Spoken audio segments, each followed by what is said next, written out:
got a fun fact for y'all. Did y'all know Indians used to actually be on our land? I've been finding arrowheads, and I asked my sister, I was like, hey, what's up with this? She's like, oh yeah, Indians used to be back here. When our dad was a kid, he would find a bunch of arrowheads. I was like, awesome!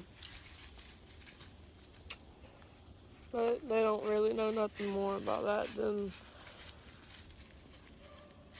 there was Indians here. So, I don't know how I would go about learning more.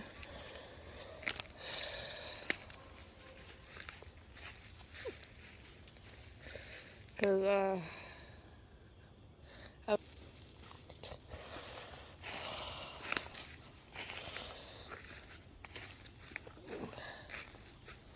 I like them really just put. Yeah, I haven't had a chance to get these trees out of here yet.